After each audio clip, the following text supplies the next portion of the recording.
Salut les makers, j'espère que vous vous portez bien. Alors on se retrouve ici pour la suite du montage de ma carte MKS dans mon U30 qui se trouve pour le moment ici derrière. Alors avant de commencer, je voudrais juste vous préciser un petit truc, c'est que cette vidéo, en fait, en réalité, elle est tournée plusieurs semaines après la première. La première, tout simplement, a été décalée plusieurs fois, donc il y a juste ici une semaine de décalage. Mais en vrai, il y a pratiquement un mois d'écart entre les deux. Ce qui va me permettre plusieurs choses, c'est déjà, dans un premier temps, vous montrer grossièrement le câblage, mais aussi vous parler d'une autre chose où l'on m'a posé quelques questions, vu qu'on l'a vu en live, qu'on l'a vu sur d'autres vidéos, mais je vous parlerai aussi du Direct Drive qui a été installé dessus. Donc on y va, je vais vous montrer tout ça.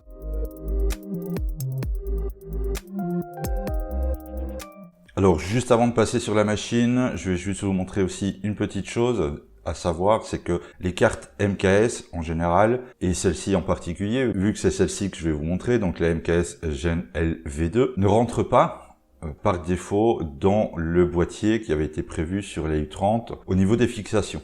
Donc les vis ne sont pas au même emplacement. Du coup, avant de la monter, je me suis créé sur Fusion une petite plaque comme celle-ci. Elle reprend donc les pas de vis d'origine du boîtier et j'ai placé donc ici d'autres pas de vis pour venir fixer la MKS. Je l'ai légèrement surélevé, comme ça je suis sûr que ça touche pas la plaque. Celle-ci vient se fixer au niveau des vis d'origine et par rapport à celle que vous allez voir sur ma machine, je l'ai raccourci un petit peu ici, ce qui va vous permettre, pour ceux qui le souhaitent, replacer le cache par-dessus. Ça va vraiment pas vous gêner. Le cache va pouvoir se remettre comme à l'origine. Elle sera cachée. Votre plaque sera légèrement surélevée grâce à celle-ci pour vraiment n'y avoir aucun risque de court-circuit, un faux contact ou autre. Donc là, il n'y a pas de problème. Évidemment, je vous mettrai ça sur Thingiverse avec le lien dans la description. En plus de cela, je vous ai rajouté un petit truc qui est ici le support pour l'écran. Alors c'est franchement pas le meilleur que j'ai pu trouver pour le moment. Je pense le changer, mais en tout cas pour l'instant, voilà, ça dépanne, ça marche bien. C'est un modèle que j'avais trouvé sur Thingiverse, que j'avais légèrement modifié. Donc j'ai refait les deux trous pour le profiler et ça passe tranquille. Je le trouve légèrement souple. Alors peut-être en le remplissant un petit peu plus, il sera beaucoup plus rigide, mais celui-là fonctionne pour le modèle d'écran que j'avais choisi. Nous voilà donc sur la machine, elle est retournée, ça va me permettre de vous montrer en gros les câblages. Mais encore une fois, je vous rappelle que je vais vous mettre dans la description le lien vers l'article que j'avais déjà mis pour la vidéo précédente, pour la compilation de Marlin. Je vais y rajouter ici les photos de la carte mère avec les branchements. Ça sera beaucoup plus facile, beaucoup plus lisible pour vous pour la connexion. Mais on va malgré tout faire un petit tour des câblages, de l'écran, et je vais en profiter pour évidemment vous parler aussi, vous donner les infos concernant le Direct Drive qui est installé sur cette machine. Alors comme je vous le disais, ici moi elle est posée sur une plaque que j'ai imprimée, donc pour vous sur Thingiverse vous allez la voir, elle a été raccourcie ici pour vraiment avoir un très bon accès au niveau des vis et pouvoir replacer donc le cache d'origine si vous le désirez. Alors je sais mon câblage est un peu pourri, mais je vais peaufiner ça avec le temps. Ici c'est vraiment pour vous montrer comment le brancher. Vous pouvez évidemment utiliser les câbles d'origine, ils passent tous. À savoir qu'ici vous avez une prise pour le fang, c'est celui qui correspond au fang du Hothunt qui tourne tout le temps. Donc il n'est pas marqué sur la carte, mais il se trouve ici. Et le second, pour la buse, se trouve donc à cet endroit. Vous avez, après les branchements classiques, l'entrée du 24 volts avec le bed. Vous avez ici le premier pour l'extrudeur 0. Et si vous voulez en rajouter un deuxième, il se trouve ici à côté. La prise de l'extrudeur numéro 2, le E1 se trouve là. Ou sinon pour les branchements en général, vous ne pourrez pas vous tromper. Il y a des garde-fous. C'est bien noté sur la carte. À ce niveau-là, il n'y a pas de souci. Pour ce qui est de la connectique des TMC, ici, donc ils sont des 2208, pour qu'on puisse les passer en UART, vous allez voir qu'ici, vous avez, alors je vais essayer d'en retirer un comme ça à la main, mais ça va pas être facile, je pense. Hop, comme ceci, ouais, je vais l'avoir, voilà. Vous voyez sur les pins qui sont à côté, vous en avez des noirs, plus deux en vert. Les deux en vert permettent de les passer en UART. Alors c'est bien de les retirer, mais il faut savoir les remettre aussi.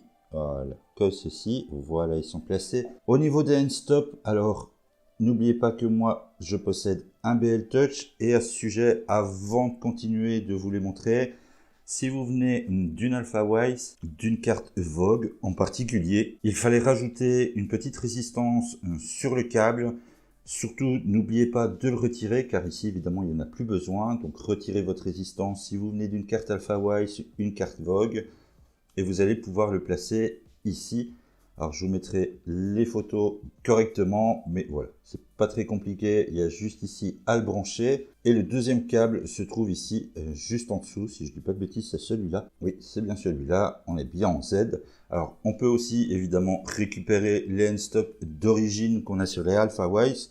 Il suffit simplement de les plugger dans cet ordre-là. Il n'y a pas besoin des 3 fiches, juste les 2 qui sont ici. Nous retrouvons de ce côté-ci la sonde de température pour la tête d'impression, pour le bed qui est en dessous. Si on dégage un petit peu, on a le câblage de l'écran et notre port USB qui est ici. Au niveau de l'écran, il n'y a rien de particulier, il est juste posé comme ceci. Le câble vient s'encocher dedans. Vous avez le lecteur de carte qui se trouve là et la prise USB. Au cas où vous préférez passer par une clé. Maintenant que ça c'est fait, je vais pouvoir la redresser. Je vais la démarrer une fois pour vous montrer un peu au niveau du menu. Alors, juste avant de l'installer complètement, j'avais posé la question, mais étant donné que c'est une U30 et qu'il ne reste pratiquement rien de celle-ci, je lui cherchais un petit nom. Vous avez été quand même pas mal à me donner des idées. Vous allez pouvoir du coup voir ce que ça donne. Et on est donc sur une EGA 30 Pro, un peu pour se souvenir quand même que c'était une U30 à la base. Le petit côté pro, bah voilà, ça fait toujours bien, je trouve. Et nous voici donc dans le menu de l'écran. Alors, il a des avantages et des inconvénients. On va dire qu'il est relativement basique. Vous avez la possibilité de choisir, de changer les températures, soit de l'extrudeur, soit du bed. Vous pouvez les monter de 10 en 10, tout simplement en venant appuyer sur le menu. Celui-ci est quand même relativement réactif, donc il n'y a pas besoin d'appuyer comme un bourrin, comme c'était le cas sur d'autres. Vous pouvez tout couper. Au niveau des déplacements, bah, tout simplement, voilà, vous avez tous les axes qui sont mis à disposition. Vous voyez que, idem, on peut les bouger soit par millimètre, soit de 10 en 10.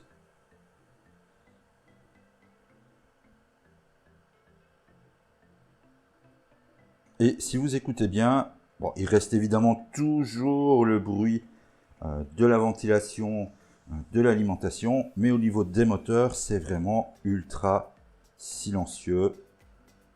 On les entend pratiquement pas tourner. Alors évidemment ici, oui, elle n'imprime pas, donc celui qui est ici ne tourne pas, mais franchement, il n'y a pas de souci. C'est vraiment pas bruyant du tout. Nous avons quoi d'autre? Donc la possibilité de faire des ohms. Donc on va placer les ohms comme ceci. Vous voyez quand elle se déplace, elle est vraiment ultra silencieuse. Et ça franchement, je vous avoue que ça fait un bien fou. Au niveau de l'extrudeur, vous pouvez donc rentrer et sortir votre filament, évidemment, une fois que celui-ci sera à température, sinon ça sert strictement à rien. Il ne se passera rien, vous voyez que l'extrudeur ne bouge pas. On a le level, on peut faire le level manuel. Dans le set, bah, on a différentes petites options, le Wi-Fi, mais qui n'existe pas pour moi.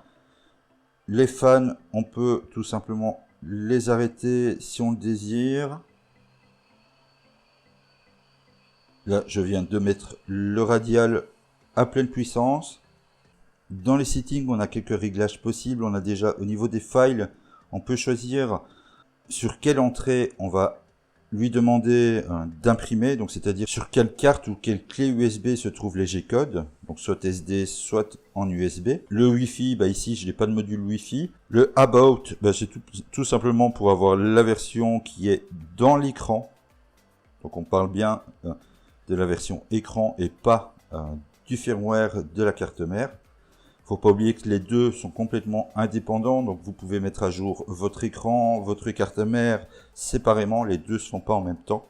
Dans le cas où on aurait imprimé un fichier, on a la possibilité de continuer, on a la possibilité de changer notre filament. Et au niveau des prints, ben, j'ai rien dedans, je pense, pour le moment. Je vais vérifier que je suis bien sur la carte SD. Oui, donc la carte SD est vide. Bon, sinon, ici, vous retrouvez donc tout simplement l'écran avec vos fichiers.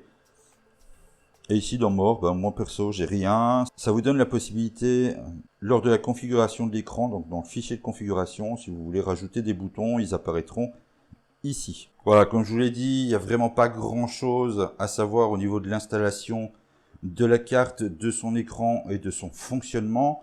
J'en profite du coup pour vous parler un petit peu de ce Direct Drive et on va faire un petit peu le tour. Alors, ce Direct Drive à la base a été réalisé par Craftroom, mais celui-ci a été légèrement modifié pour l'occasion par les membres du Discord, que je remercie énormément à l'occasion, pour ceux qui l'ont testé, pour ceux qui l'ont modifié, adapté, pour que celui-ci fonctionne encore mieux sur la U20, surtout sur la U30, enfin sur nos AlphaWise. Dans les modifications qu'il y a eu la partie du Fang qui était au niveau des sorties un petit peu modifiée, car ça passait pas très bien à l'origine. Il y a le BL Touch qui a été changé, aussi au niveau de son emplacement, il était juste à la sortie de l'air du Hot Hunt, donc ça le faisait un petit peu chauffer et pour certains ça posait des petits soucis, ça le mettait en erreur. Ou sinon pour le reste, que vous dire de plus, vous avez donc le moteur qui se trouve ici à l'avant. Alors sur la U30, je vous avoue que le câble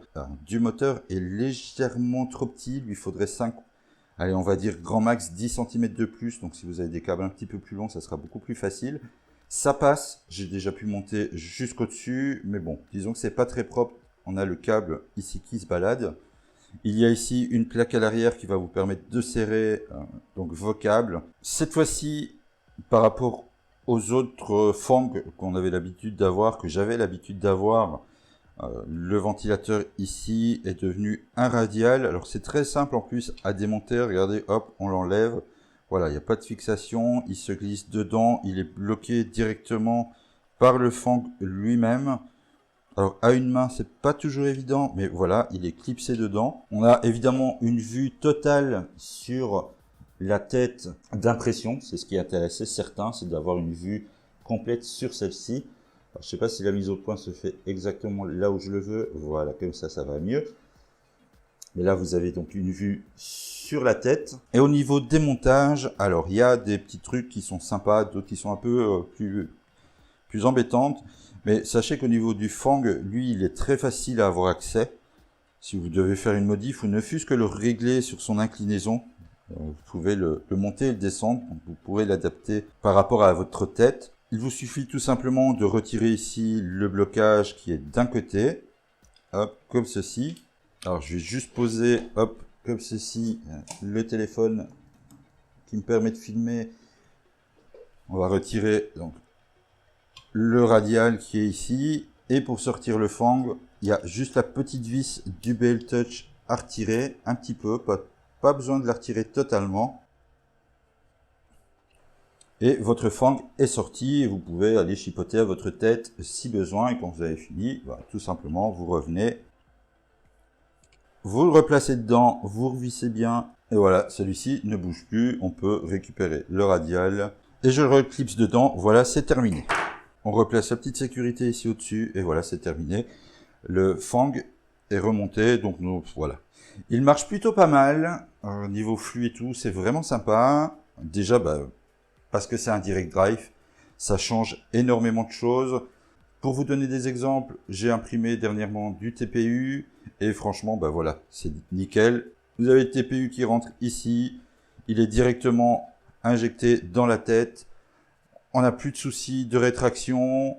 Il n'y a plus aucun risque qui vienne s'enrouler autour de votre extrudeur. Pour les matériaux un peu particuliers, c'est vraiment l'idéal d'avoir ce type de fond. Alors, histoire de conclure cette vidéo, qui est beaucoup plus courte que la première, évidemment, il y a beaucoup moins de choses à vous montrer, c'est de savoir si, effectivement, je suis content de la MKS. Alors, la réponse est tout simplement oui. Mais pourquoi avoir changé de carte mère et être passé chez MKS? Alors, je ne sais pas s'il y en a d'autres parmi vous à qui c'est déjà arrivé, mais les cartes de chez longueur sont, on va dire, sensibles.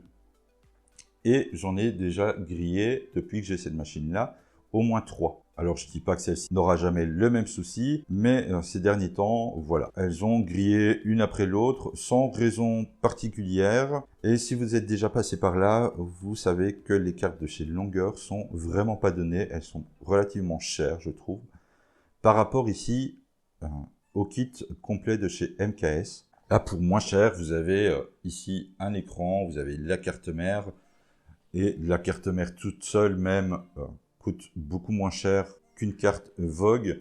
Vous pouvez changer les TMC comme vous le voulez. Selon le modèle que vous choisissez, il y a plus ou moins d'options aussi au niveau de la carte mère en elle-même. Je pense par exemple aux Robin qui sont sortis dernièrement. Vous avez par exemple un connecteur spécifique au BL Touch. Vous avez sur certaines des doubles extrudeurs, des doubles Z. Enfin bref, vous pouvez vraiment choisir ce que vous voulez. Alors entre le 8 et le 32, on m'a posé la question, encore une fois, voilà, moi au départ, j'ai regardé surtout au prix. Même au niveau de l'écran, je suis pas un grand fan, même si je le trouve vraiment bien fait, je suis pas un grand fan des icônes, étant habitué vraiment à la config avec Marlin, enfin à l'ancienne.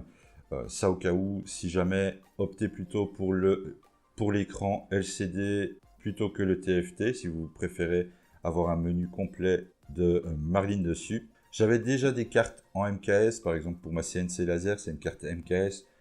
Donc du coup, je connaissais déjà un petit peu le principe, je me suis facilité aussi un petit peu la vie.